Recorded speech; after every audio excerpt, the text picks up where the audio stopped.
Okay, चलो start करते हैं। आवाज़ आ रही ना क्लियरली सबको?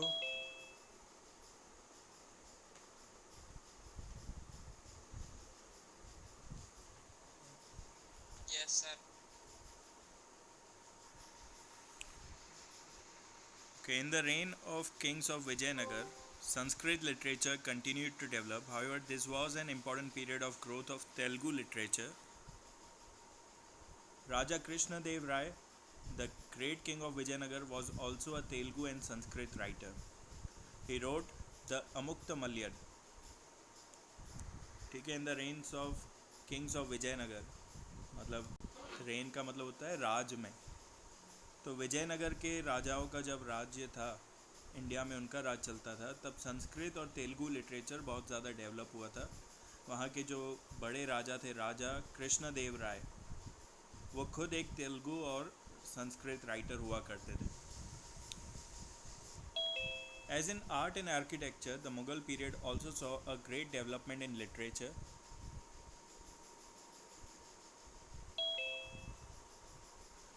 Babur, the first Mughal ruler, was one of the pioneers of Turkish poetry and also the author of a very valuable autobiography, Tuzuke Babur in Turkish, which was later translated into Persian and titled as Babur Nama.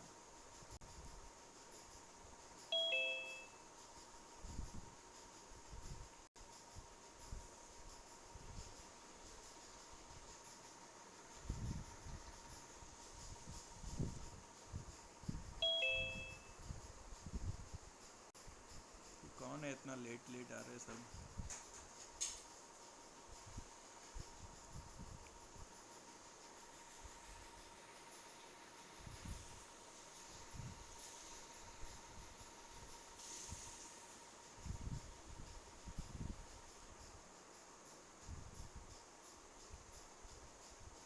चलो, as in art and architecture, the Mughal period also saw a great development in literature. Mughal राजाओं के time पे art and architecture बहुत अच्छा हो गया था। ये हमने एक थर्ड चैप्टर में आपको डिटेल में भी आएगा। लेकिन आर्ट एंड आर्किटेक्चर के साथ साथ हमारा लिटरेचर भी बहुत ज़्यादा डेवलप हुआ मुग़ल पीरियड में। जो पहले राजा थे, पहले मुग़ल राजा Babur, he was the first Mughal ruler and he was the pioneer of Turkish poetry. ठीक है, टर्की लैंग्वेज में जो पोएट्री, पर्शियन लैंग्वेज में उन्होंने पोएट्रीज लिखना स्टार्ट की थी और खुद की एक ऑटोबायोग्राफी भी लिखी थी जो बहुत ज़्यादा फेमस है, टर्किश लैंग्वेज में लिखी थी, तुजुके बाबर, और फिर उसको ट्रांसलेट किया था पर्शियन लैंग्वेज में, जिसको हम आज बाबर नामा के बुक के नाम से जानते हैं, बाबर नामा। फिर Gulbadan Begum, sister of emperor Humayun, Babur का बेटा हुमायूं, तो हुमायूं की जो सिस्टर थी गुलबदन बेगम, उन्होंने हुमायूं नामा लिखी थी। फिर हुमायूं के बेटे थे जहांगीर, तो Jahangir wrote his great autobiography the Tuzuk-e Jahangiri, उन्होंने तुर्की में लिखी थी, Tuzuk-e Jahangiri. Aurangzeb also wrote a prolific writer, was also a prolific writer, and last Mughal emperor Bahadur Shah Zafar was a notable Urdu poet. ठीक है, तो बाबर से पहले हुमायूं, फिर हुमायूं से जहांगीर, जहांगीर के बाद औरंगजेब, वो भी एक बहुत अच्छे राइटर थे, और उनके जो सबसे लास्ट मुग़ल एम्परर थे बहादुर शाह ज़फ़र, वो भी एक अच्छे उर्दू पोएट थे। मतलब वो सब राजा तो थे ही, लेकिन लिखने का भी उन सभी को शौक़ भी था। Hindi literature made significant progress during Akbar's rain. ठीक है, अकबर के राजा जब अकबर थे उस टाइम पे हिंदी लिटरेचर को भी बहुत ज़्यादा इम्पोर्टेंस मिली। तुलसीदास, सूरदास, वो इन्हीं टाइम पे लिखा करते थे। The great poet Keshav Das wrote on love and separation. Rahim's dohas are still powerful all over India, are still popular all over India. ठीक है, कबीर के दोहे, वो हम पहले उसके बारे में पढ़ चुके हैं। अभी तुलसीदास, सूरदास, केशव दास और रहीम, ये चारों जो है वो अकबर के टाइम पे फेमस थे। तुलसीदास और सूरदास काफ़ी अच्छे ऑथर थे, केशव दास एक बहुत अच्छे राइटर थे, लेकिन उनके जो टॉपिक्स थे वो लव एंड सेपरेशन पे बेस्ड हुआ करते थे, और रहीम जो है वो दोहों के लिए फेमस हुआ करते थे। Many noteworthy books were written during this period. Abdul Fazal wrote the Ain Akbari and the Akbarnama. ठीक है, जैसे जहांगीर ने सबसे पहले कौन थे, मुग़ल एम्परर बाबर, तो उन्होंने अपना बाबर नामा लिखा था, फिर हुमायूं नामा आया, फिर जहांगीर नामा आया। मतलब अपनी लाइफ की पूरी स्टोरी उनमें उनकी रहती है उस ऑटोबायोग्राफी में। वैसे ही अकबर नामा भी था, लेकिन अकबर ने नहीं लिखा था, ये लिखा था अब्दुल फैज़ल ने।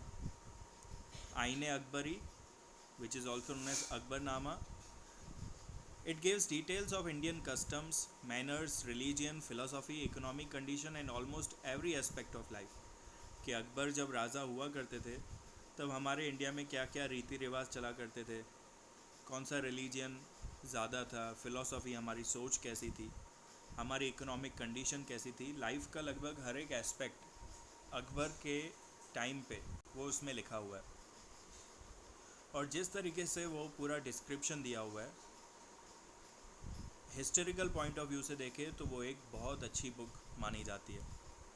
Abul Fazl's brother Faizi was a great Persian poet and he translated many Sanskrit works into Persian. Akbar had established an independent department for translation of Sanskrit works like Mahabharata and Ramayana, the Atharvaved, the Bhagavad Gita and Panchtatra। ठीक है, अकबर ने एक अलग से department बना दिया था, अलग से लोग अपॉइंट कर लिए थे कि जो जो फेमस संस्कृत बुक्स हैं उनको वो पर्शियन लैंग्वेज और हिंदी लैंग्वेज में ट्रांसलेट करवाना चाहते थे। कौन से फेमस बुक्स थे, Mahabharat, Ramayan, Atharvaveda, Bhagavad Gita and Panchatantra. Now, one of the most significant developments during the medieval period was the birth of Urdu language. This new language soon developed into one of the richest modern Indian languages। ठीक है, उर्दू भी इसी time पे medieval period में बनना start हुई और बहुत जल्दी एक रिच लैंग्वेज इसको कंसिडर किया जाने लगा, क्योंकि इसमें इतनी ज़्यादा रिस्पेक्ट होती है लोगों के लिए। किसी से भी आप उर्दू में बात करते हो तो आपको रिस्पेक्ट फील होती है। ठीक है, इसलिए ये one of the richest Indian languages बहुत जल्दी बन गया। It produce great poets like Wali, Mir Dard, Mir Taqi Mir, Nazir, Akbarabadi, Abdullah Khan, Ghalib, Iqbal and others. Urdu prose also developed in the early 18th century when the translation of most of the historical works from